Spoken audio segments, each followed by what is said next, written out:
Assalamualaikum warahmatullahi wabarakatuh. Perkenalkan, nama saya Widya Syaputri dengan NIM 100111822227017 dari kelompok 1 dan asisten laboratorium Karida Farhan. Di sini saya akan membuat video remedial mata kuliah laboratorium di K3 dan saya akan mereview soal-soal pretest dan posttest beserta dengan jawabannya. Untuk pretest yang minggu pertama itu soal pertama, sebutkan minimal 5 instrumen alat sonografometer. Jadi instrumen alat sonografometer itu ada mikrofon, ada windscreen atau pelindung sensor, ada display, ada tombol power, tombol dB atau dBc, tombol fast atau slow, dan tombol high atau low, dan juga tombol hold.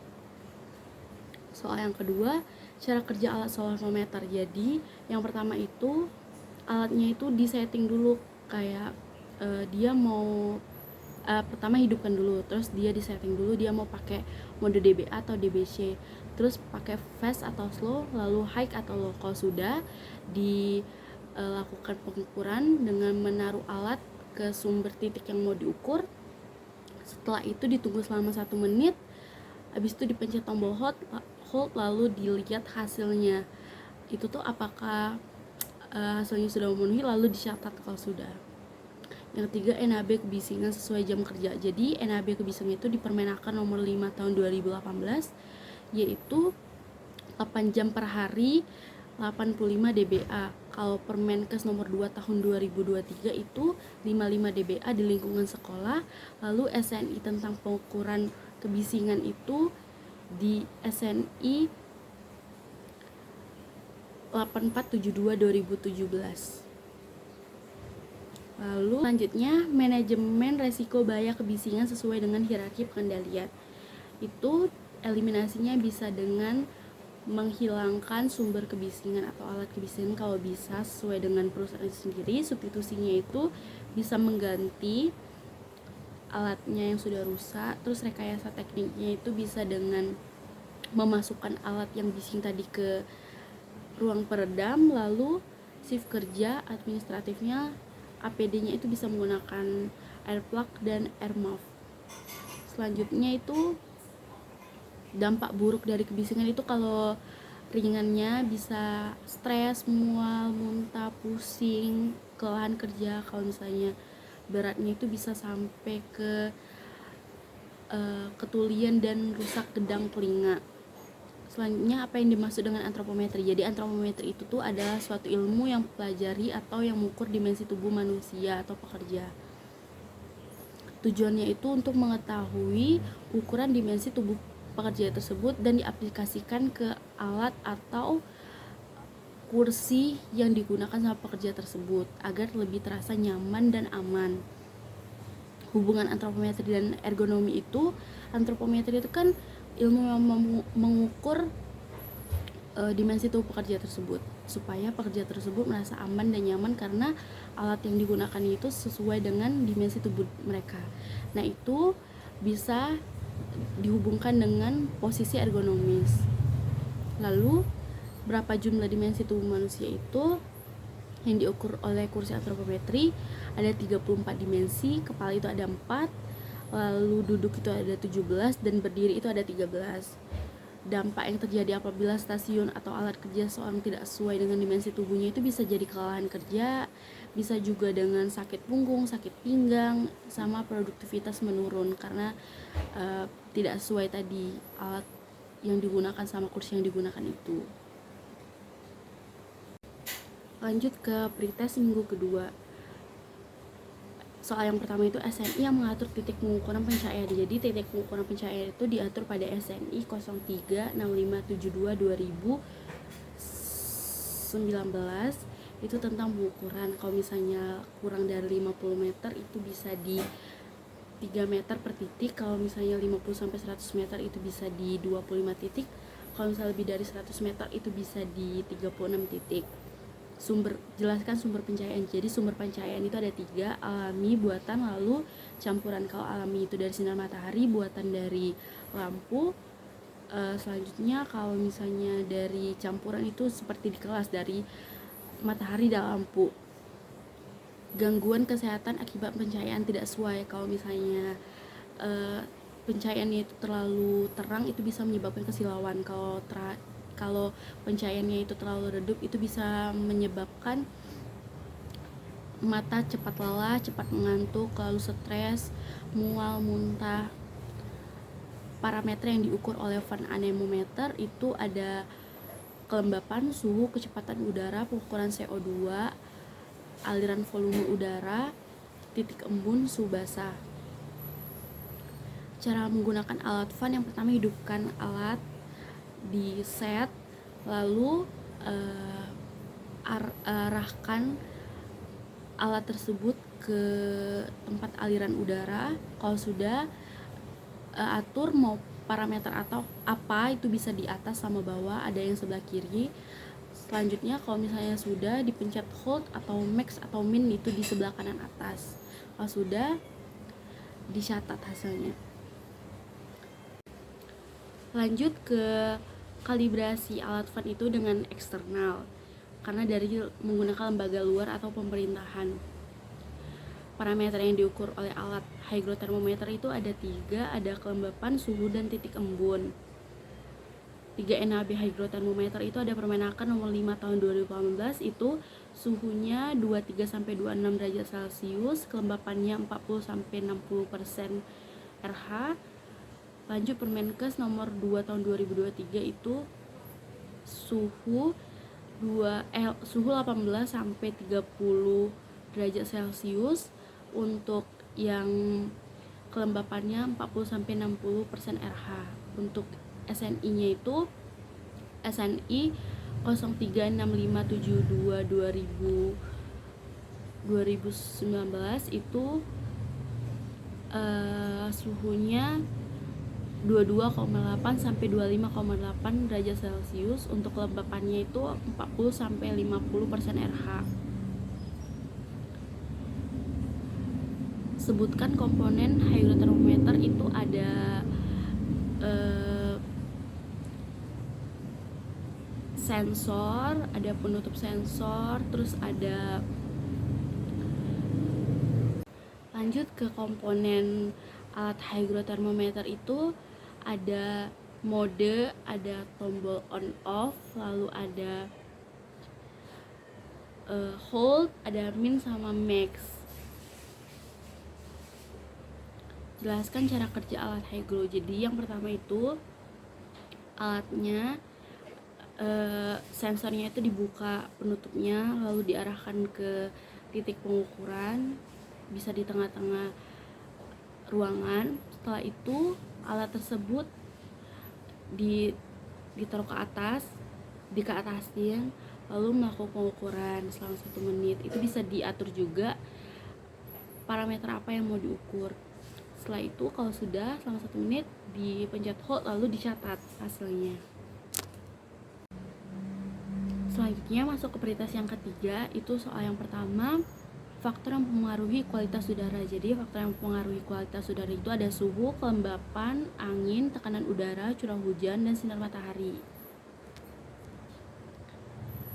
Lanjut, NAB kadar debu di lingkungan dan regulasinya itu di Permenaker nomor 5 tahun 2018, itu di inhalable dust ada di 6 mg per meter kubik, respirable dust di 3 mg per meter kubik, logam debu di 10 mg per meter kubik.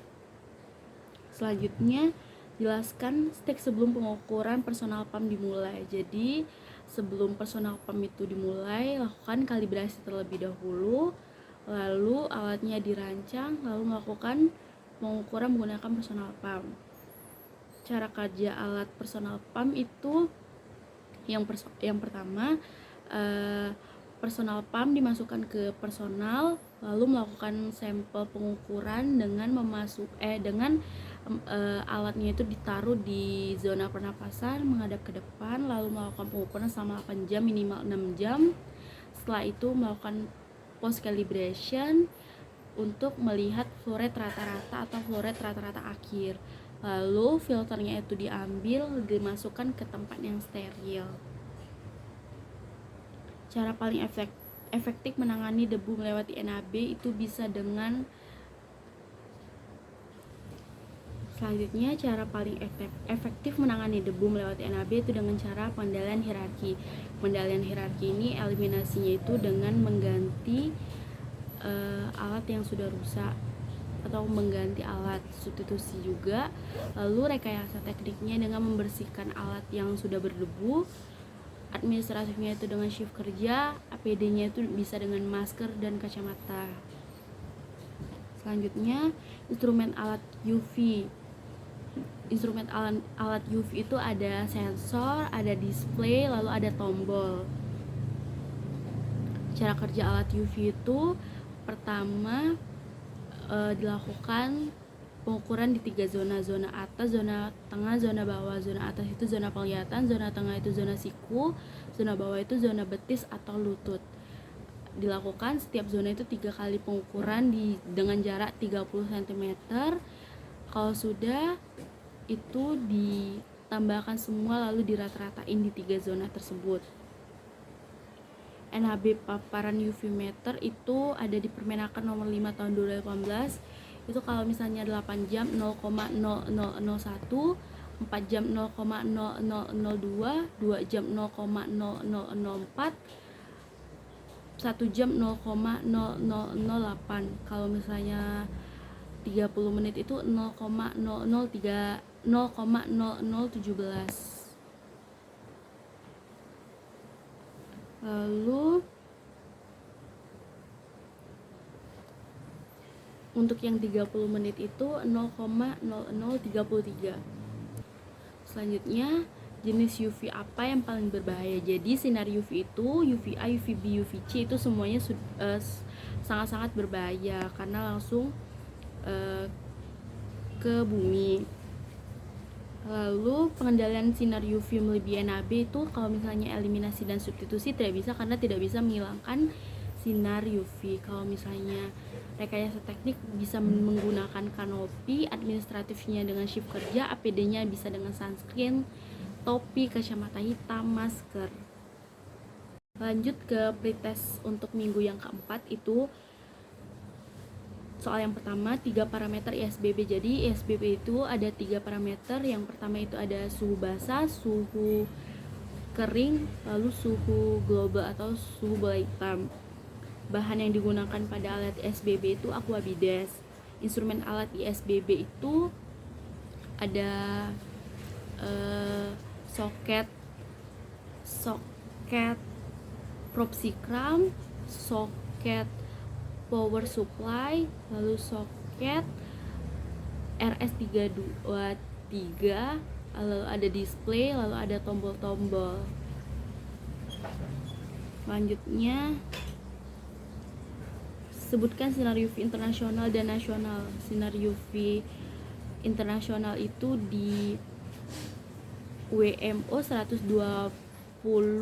W per meter kubik. Kalau misalnya nasional itu di Permenaker nomor 5 tahun 2018 itu di 8 jam 0,0001, 4 jam 0,0002, 2 jam 0,0004, 1 jam 0,0008, 30 menit 0,0033.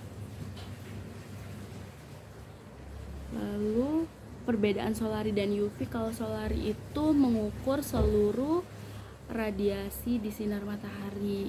Kalau misalnya UV itu hanya mengukur satu radiasi matahari, yaitu UV meter. Hal yang diperhatikan pada penggunaan alat solari itu, yang pertama tidak boleh menutupi sensor, dan yang mengukur itu bahan atau alat di tubuh itu, bahan baju itu tidak boleh memantulkan cahaya. Jelaskan jenis getaran. Getaran itu ada 2, getaran seluruh tubuh dan getaran pada tangan. NAB getaran itu ada di Permenaker nomor 5 tahun 2018. Dampak getaran melebihi NAB itu bisa menjadi rusak persendian, terus gangguan persendian, gangguan otot, kayak gitu. Terus cara kerja vibration meter itu Yang pertama kita menginstal aplikasi Aldi Global. Setelah itu alatnya dirancang. Setelah dirancang semuanya, disambungkan dengan aplikasi tadi menggunakan WiFi. Setelah itu diatur di aplikasi itu mengecek atau mengukur seluruh tubuh atau pada bagian tangan. Setelah itu dilakukan pengukuran selama 1 menit. Setelah itu dicatat hasilnya. Lanjut untuk pretest minggu ke-5, 241 m/s termasuk kategori kelelahan tingkat apa? Jadi itu termasuk kategori tingkat rendah. Lalu reaction timer mengukur kelelahan pekerja melalui metode apa? Melalui metode apa? Itu metode suara dan juga cahaya. Faktor risiko kelelahan kerja itu bisa karena tidurnya tidak cukup, lalu shift kerjanya yang banyak, lalu tidak istirahat, bisa juga karena stres, kelelahan. Lanjut, 2 jenis rangsangan alat reaction timer itu ada suara dan cahaya. 3 dampak kelelahan kerja itu bisa jadi dianya sakit pinggang, sakit pinggul, lalu kinerja menurun, produktivitas kerja menurun, cepat jadi kelelahan juga. Interpretasi dari hasil pengukuran yang menunjukkan pernapasan restriksi 30% sampai 50% itu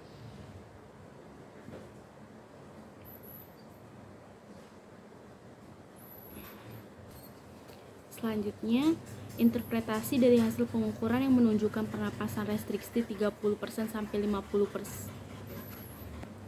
Selanjutnya, interpretasi dari hasil pengukuran yang menunjukkan pernapasan restriksi 30% sampai 59% itu dalam kategori tidak sehat.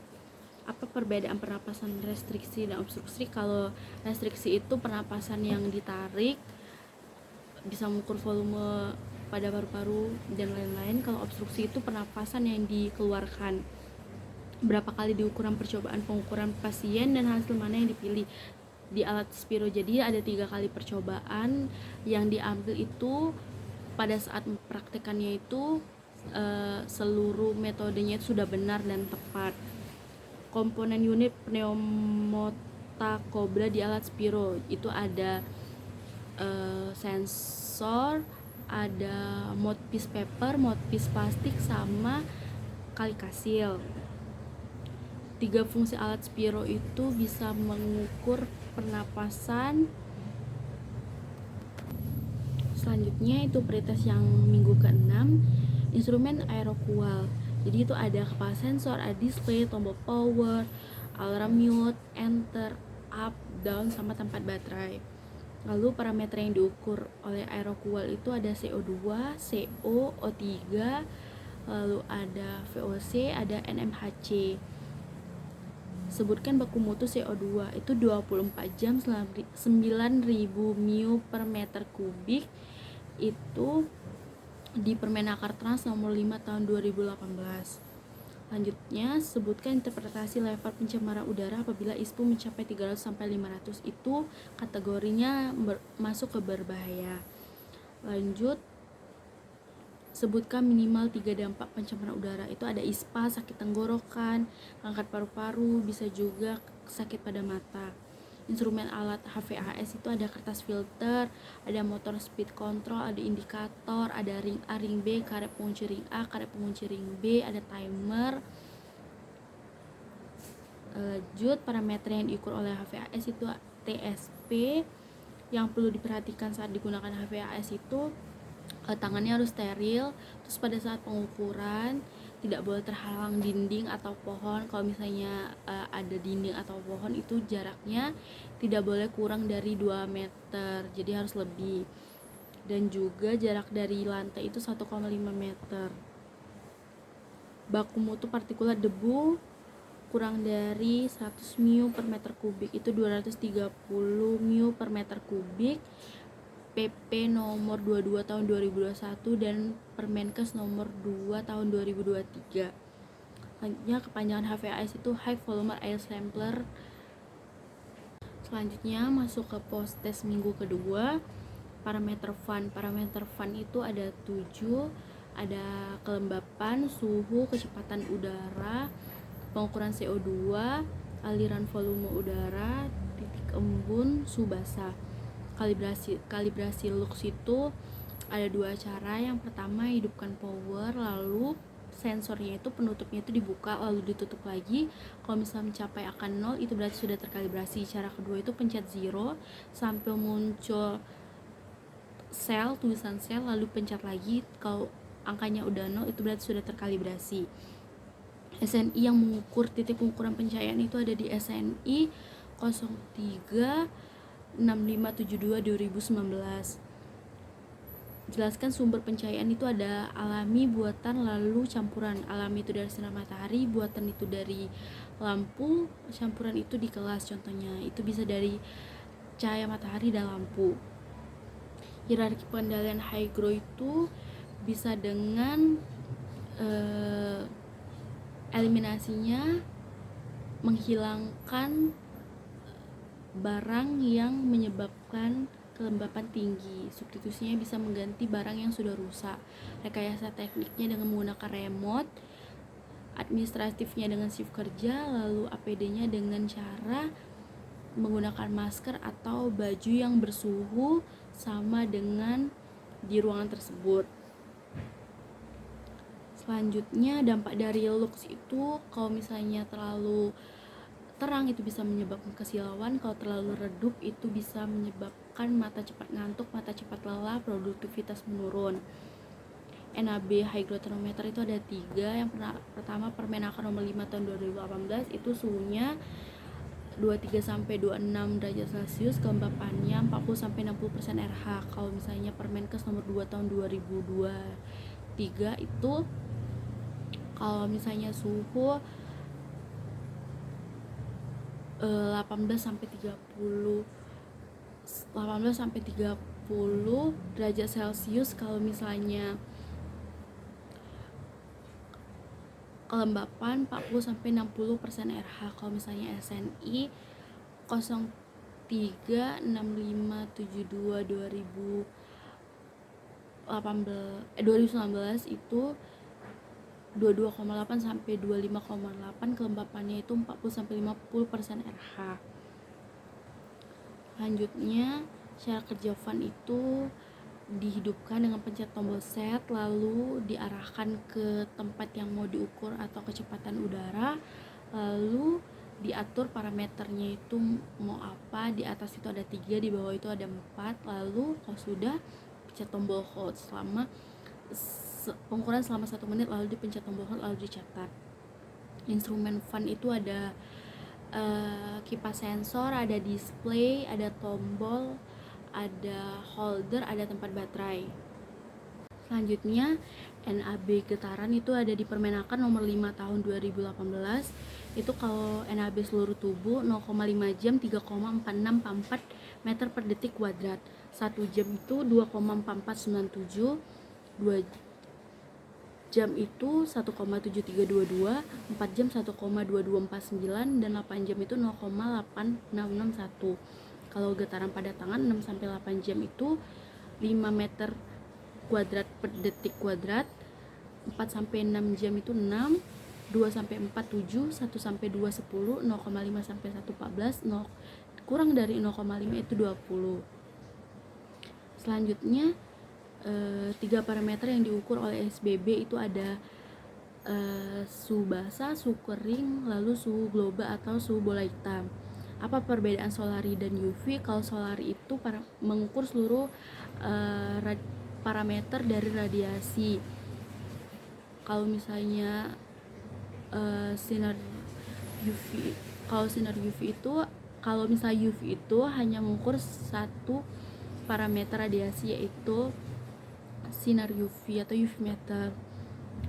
Perbedaan 3 parameter ISBB, kalau misalnya suhu basah itu mengukur kelembapan dan suhu. Kalau misalnya suhu kering itu hanya mengukur suhu tanpa adanya kelembapan.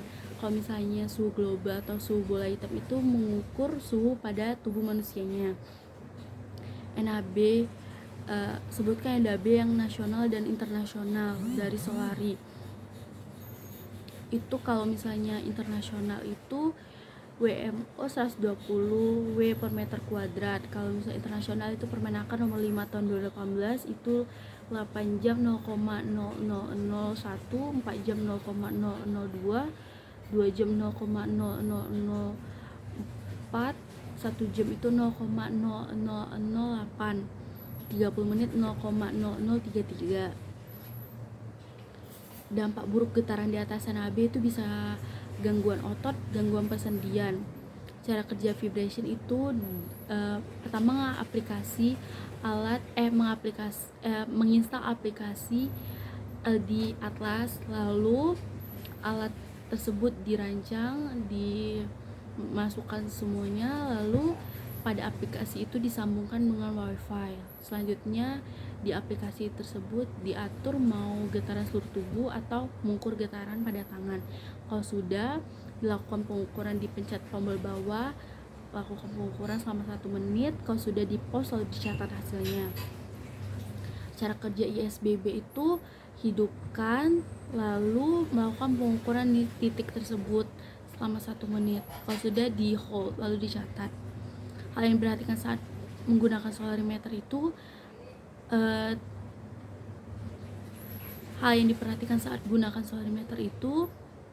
yang pertama, sensor tidak boleh tertutupi, dan juga pada saat pengukuran itu tidak boleh menggunakan baju pemantul cahaya.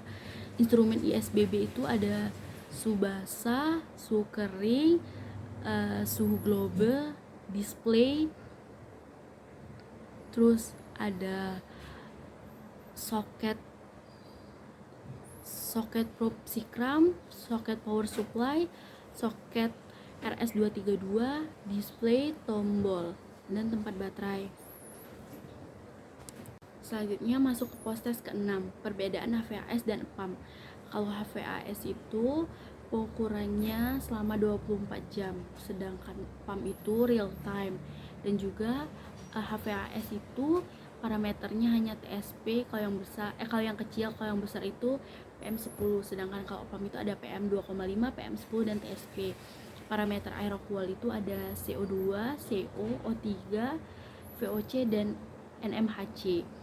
Lalu instrumen HVAS itu ada kertas filter, motor speed control, indikator, timer, dan juga ring A, ring B, karet pengunci ring A, karet pengunci ring B. Hal yang diperhatikan saat penggunaan HVAS itu tangan harus steril, kertas tidak boleh robek. Lalu kalau misalnya pada saat pengukuran itu tidak boleh terhalang sama pohon atau dinding. Kalau misalnya ada pohon atau dinding itu jaraknya tidak boleh kurang dari 2 meter. Lalu jarak ke bawah itu 1,5 meter. Selanjutnya baku mutu parameter CO2 itu ada di 24 jam 9.000 mU per meter kuadrat. Itu di Permenaker Trans nomor 5 tahun 2018. 3 dampak pencemaran udara itu bisa ISPA, lalu kanker paru-paru, lalu saluran pernapasan rusak, dan juga flu tenggorokan. Baku mutu partikulat debu kurang dari 100 mU per meter kubik itu 230 mU meter per kubik di Permenaker nomor 5 tahun 2018. Baku mutu partikulat debu kurang dari 100 mU per meter kubik itu di 230 mU per meter kubik itu di 24 jam. Lalu di Permenkes nomor 2 tahun 2023 dan PP nomor 2 tahun 2021. Baku mutu partikulat debu kurang dari 100 mU per meter kubik itu 24 jam 230 mU per meter kubik. Lalu Permenkes nomor 2 tahun 2023 dan PP nomor 22 tahun 2021. Cara kerja HVAS itu pertama filter ditimbang lalu dimasukkan ke amplop menggunakan penjepit, lalu dimasukkan ke dalam ring A. Setelah itu ditutup, pastikan filter tidak robek, lalu dibawa ke tempat pengukuran, lalu dihidupkan, indikatornya itu 1,2 atau 12, dihidupkan selama 1 menit. Kalau sudah, keluarkan filter, dimasukkan ke amplop, lalu ditimbang kembali. Kenapa kertas filter itu bisa menjadi pengurang berat? Karena kertas filter tersebut tidak didesikator terlebih dahulu, jadi masih ada debu atau kelembapan yang menempel di filter itu, karena itu bisa menjadi pengurangan. Itulah tadi hasil review pretest dan post test saya. Saya akhiri, wassalamualaikum warahmatullahi wabarakatuh.